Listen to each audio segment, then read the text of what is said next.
নমস্কার।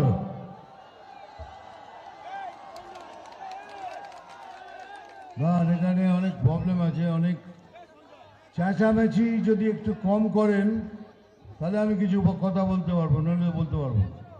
আমি জানি এখানে সব ছবি তোলার জন্য, আগে ছবিগুলো তুলে নি, কি বলুন?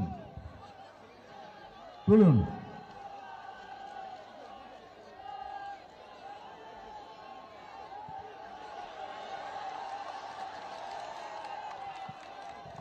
এবার আপনারা তুলুন।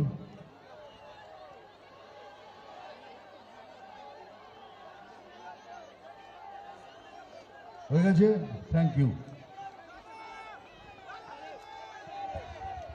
এবার আপনারা তুলুন।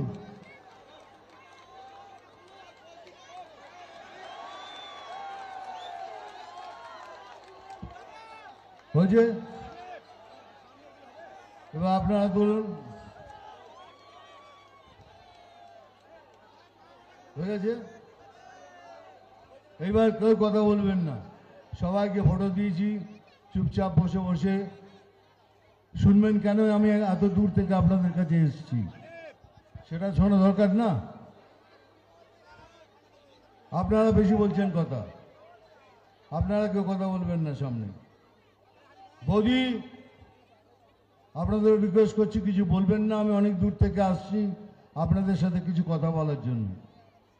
আমার হিরোগিরি করার জন্য আমার অনেক জায়গা আছে, আর 50 বছর ধরে হিরোগিরি করছি।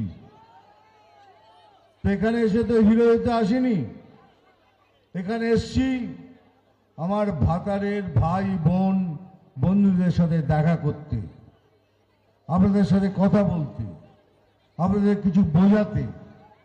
আর সেটা কি কি বলবো আমি? এই ধরুন, এই কিছুদিন আগে আইপ্যাক অফিসে রেড হয়েছে, ইডির রেড করেছে। এই যে ভাই, এই যে ও ভদ্রলোক মশাই, আপনি বসুন।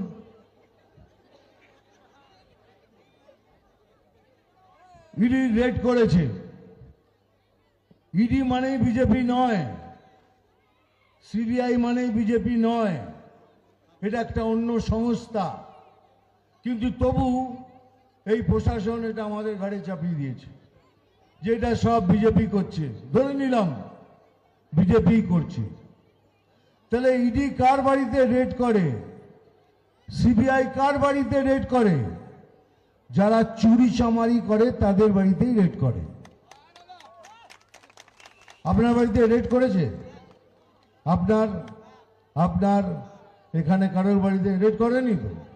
তাহলে বেছে বেছে তাদের বাড়িতেই রেড করেছে যারা কিছু না কিছু পাপ করেছে অথবা দুর্নীতি করেছে।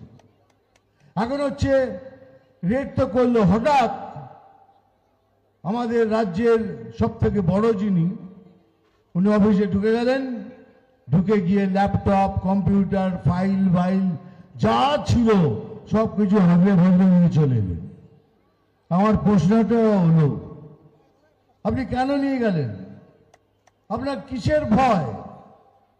এগুলো নিয়ে যে গেলেন, আপনার কিসের ভয়? কেন নিয়ে গেলেন এগুলো? তো তিনটে প্রশ্ন আসছে আমার মনের মধ্যে। প্রথম প্রশ্ন, আপনি বলছেন খেলা হবে, বড় খেলা হবে। বুঝলাম বড় খেলা হবে। বড় খেলা হবে মানে কি? আগের বার বিজেপিদের ঘর থেকে বার করে দিয়েছেন, মেরেছেন, ধরেছেন, গণহত্যা করেছেন। এবারে কি করবেন? গলা কেটে দেবেন, ঝুলিয়ে দেবেন ফাঁসিতে? যখন খেলা হবেন বলেছেন, তবে মনে রাখবেন এবার একা খেলবেন না, আমরাও আপনার সাথে খেলব।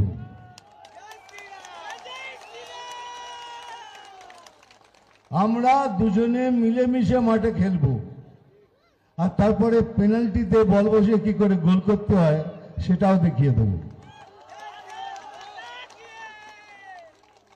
1 নম্বর এটা। 2 নম্বর, কি আছে তুই সব ফাইলে? নিশ্চয় কিছু চুরি চামারি করেছেন, কয়লা চুরি করেছেন, বালি চুরি করেছেন, বিদ্যা চুরি করেছেন, খাদ্য চুরি করেছেন, তার সব হিসেব আছে ওখানে। এত কোটি টাকা তো আমি নিজে চোখে দেখিনি, 50 বছর ফিল্ম লাইনে থেকে এত কোটি টাকা একসাথে আমি নিজে দেখিনি। কিন্তু তাহলে কিসের সে হিসেবগুলো ধরা পড়ে যাবে এই জন্য? হ্যাঁ, তা নাহলে কেন এইসব ফাইল নিয়ে টানাটানি? আর তৃতীয়টা যেটা আমার কাছে সব থেকে বেশি ইম্পর্টেন্ট, সেটা হলো যে কিভাবে আমরা পশ্চিম বাংলাকে পশ্চিম বাংলাদেশ করব, তার পরিকল্পনা রয়েছে ওতে। ভালো করে শুনবেন কেন বললাম এটা। এই তো প্রধানমন্ত্রী বারবার বলছেন এই 400 কিলোমিটার বর্ডার খালি আছে, আমাদের জমি দিন, আমরা তৈরি করব, কিন্তু উনি দিচ্ছেন না। আর কিছু হলেই বলে আমি কি জানি, এটা তো কেন্দ্রের ব্যাপার। আমরা তো বলছি এটা কেন্দ্রের ব্যাপার, কেন্দ্র দায়িত্ব নিচ্ছে, আপনি জায়গা তো দিন। 400 কিলোমিটার ফেন্সিং করে দিলে ওখান থেকে লোক তো আসতে পারবে না, কিন্তু উনি করতে দেবেন না। কেন? ওখান দিয়েই তো লোক ঢুকবে, ওখান দিয়ে লোক ঢোকাবেন, তারপর এখানে খুন, রাজধানী, বদমাশি, হাঙ্গামা, জ্বালিয়ে দেয়া, এইসব কাজ শুরু হবে। তা নাহলে এত কিছু করার প্রয়োজন কি? কিন্তু মনে রাখবেন, পশ্চিম বাংলাদেশের স্বপ্ন দেখছেন, কিন্তু আমার মতো লোক যতদিন নিচে থাকবে আর আমার গায়ে 1 ফোঁটা রক্ত থাকবে, ततदिन कोई माई का लाल इसको पश्चिम बांग्लादेश नहीं बना सकता। कोई माई का लाल ये कर नहीं सकता। हमारे मत এতগুলো বাঙালি এটা ভেবে দেখেছেন আমাদের কোনো জায়গা আছে থাকার? ওদের তো অনেক জায়গা আছে, অন্য দেশে চলে যাবে। আমরা হিন্দুরা কোথায় যাব একবারও ভেবেছেন? এটাই আমাদের ঘর, এটাই আমাদের দেশ, এটাই সবকিছু। তাই আমি সবাইকে বলছি, সমস্ত বাঙালিকে বলছি, নন বাঙালিকে বলছি, সমস্ত হিন্দুকে বলছি, হিন্দুত্বকে বলছি, সনাতনিত্বকে বলছি, সবাই একসাথে নিচে এসে এইবারে ইলেকশন লড়বেন। সবাই একসাথে নিচে এসে, তারপরে দেখবেন খেলা কাকে বলে। এবারে কিন্তু আর ছাড়াছাড়ি নেই, যেভাবে ব্যবহার করবেন সেইভাবে ব্যবহার ফেরত দেব। আমি এখানে উপস্থিত সমস্ত আমার যে রাজ্যের নেতারা আছেন তাদের কাছে হাত জোড় করে বিনতি করছি, নিজেদের মধ্যে যদি কিছু মনোমালিন্যও থাকে এই 2-3 মাসের জন্য এটা মিটিয়ে নিন, আর সবাই একসাথে মিশে একসঙ্গে কাজ করুন।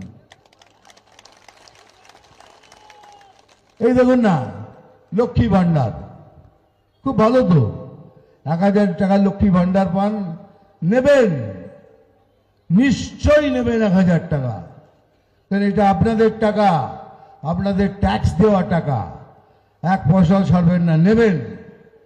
কিন্তু নেবার পর ভেবেছেন 1000 টাকায় আপনার বাড়িতে যে ছেলেটা আছে, যার বিবেক আছে, যে দুর্নীতি করতে চায় না, সে বেকার বসে আছে। আপনার স্বামী যে দুর্নীতি করতে চায় না, বেকার বসে আছে। আপনার বাবা মা, শ্বশুর শাশুড়ি সবাই অসুস্থ আছেন, তাদের সেবা কি করে করবেন? ওই 1000 টাকায় হবে? হবে না। কিন্তু প্রধানমন্ত্রী সবার জন্য 5 লক্ষ টাকা আয়ুষ্মান ভারত করেছেন, সবার জন্য, আপনাদের সবার এক একজনের জন্য 5 লাখ নির্ধারিত করেছেন। কিন্তু ইনি এটা করতে দিচ্ছেন না, কেন? প্রধানমন্ত্রীর নাম বেড়ে যাবে। উনি বলছেন মরুক, ওনার বাবা মা মারা যাবে তো আমার কি। মনে রাখবেন যে 1000 টাকা পাচ্ছেন লক্ষ্মী ভান্ডার, সেও পাবে আয়ুষ্মান ভারতের 5 লক্ষ টাকা, কিন্তু করতেই দিচ্ছে না। কত চেষ্টা করছি আমি, কিন্তু দিচ্ছে না। এই তো বুঝে দেখুন, 5 লাখ টাকা যদি পান, অ্যাটলিস্ট আপনার বাবা মা তো বেঁচে যেতে পারে, আপনার শ্বশুর শাশুড়ি তো বেঁচে যেতে পারে, কিন্তু করতে দিচ্ছেন না। সেই জন্যই তো বলছি, এই রাজ্যে বাঙালিত্বকে, হিন্দুত্বকে বাঁচিয়ে রাখতে গেলে আমাদের এবারে লড়াই সবাইকে একসাথে করতে হবে। এমনকি যারা কমিউনিস্ট, যারা হিন্দু, যাদের মধ্যে এখনো হিন্দুত্ব বেঁচে আছে, তাদেরও বলছি আসুন, যারা কংগ্রেস করেন তাদেরও বলছি আসুন, যারা তৃণমূল করেন, তৃণমূলের সেই বিবেকধারী হিন্দুদের বলছি, যাদের বিবেক নেই তাদের বলছি না, তাদেরও বলছি আসুন, আমরা সবাই একসাথে মিলে জোট বেঁধে এই সরকারের পতন ঘটাই। এটা কথা দিলাম, এবারে সরকারের পতন হবেই হবেই এবং হবেই।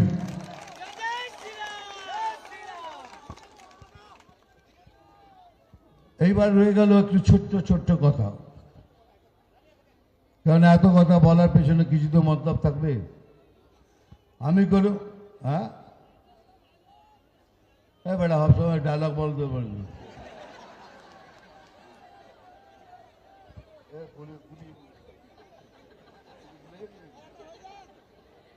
এই মধ্যখানে বলে আমায় গুলিয়ে দিলি তো। আচ্ছা, আমি তো নেতা নই, আমি তো নেতার মতো একসাথে পড়ে যাবো, এই তো মধ্যখানে বলে আমাকে গুলিয়ে দিল। এই গুলিয়ে দেওয়ার কাজই হলো এই এই প্রশাসনের, এরা সবকিছু গুলিয়ে দিচ্ছে। বলছে যে বিজেপি আর তৃণমূলের একটা জোট আছে, প্রধানমন্ত্রী আর এনার সাথে একটা জোট আছে, এইসব গুলিয়ে দেওয়ার খেলা, আপনাদের মাথা গুলিয়ে দিচ্ছি।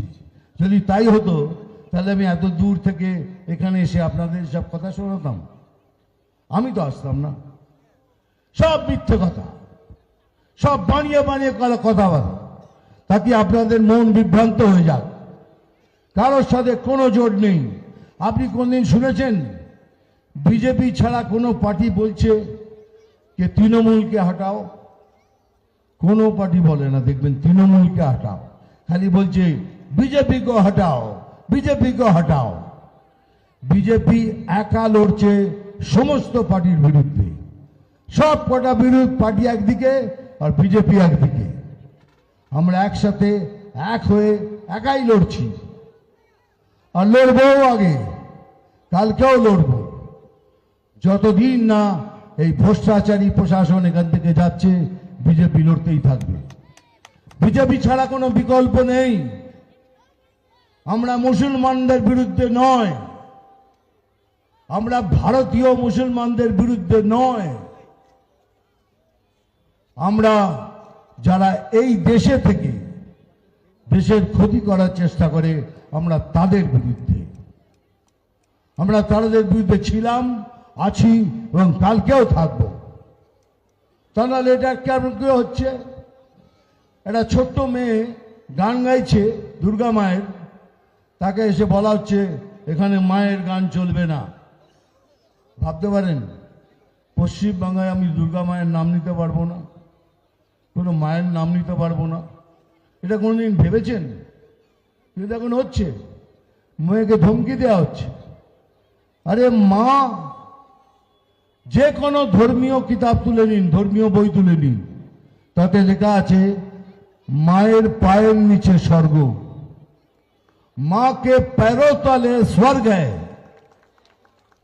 अगर मां के पैरों तले स्वर्ग है তাহলে মা সাম্প্রদায়িক হলো কি করে? একবার ভেবেছেন মা সাম্প্রদায়িক হলো কি করে? কিন্তু না, গায়ের জোর। গাইবেন না তো গাইবেন না, চলুন এটা ছেড়ে দিন।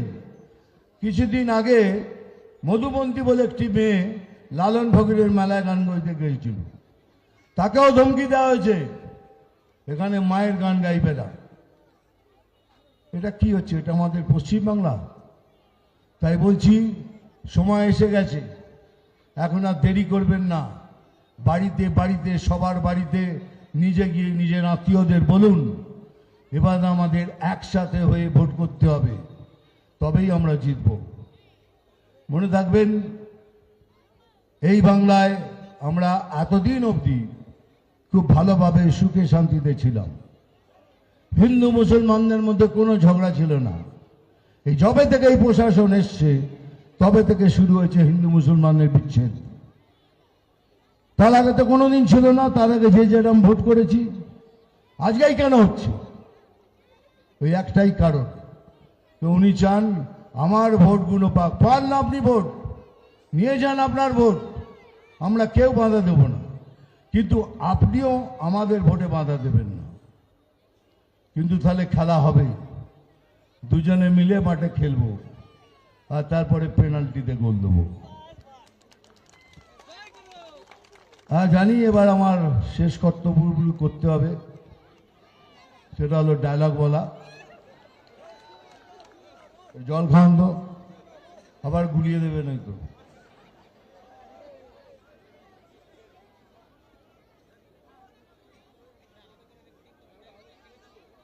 আর ডায়লগ তো বলবো, কিন্তু ওইভাবে তো ডায়লগ বলা যায় না এখন, এটা একটা রাজনৈতিক মঞ্চ। ওই সালা মারবো এখানে, হ্যাঁ এটাই বলতে পারবো না। ওখান থেকে দিদি বলছে বাকি লাইনটা, ওই সালা মারবো এখানে, আর খিচুড়ি খাবি এখানে সেখানে। নাম অভিমন্যু নাগ, আমি জল ঢোড়াও নই, বেলে বোড়াও নই, আমি জাত গোখরো। আমি জল ঢোড়াও নই, বেলে বোড়াও নই, আমি জাত গোখরো। এখন শুধু দুধ কলা খাই।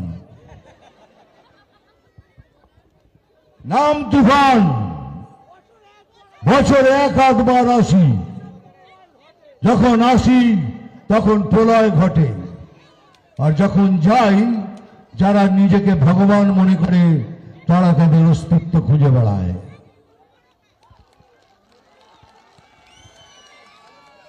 ভালো থাকবেন। জয় হিন্দ, বন্দে মাতরম।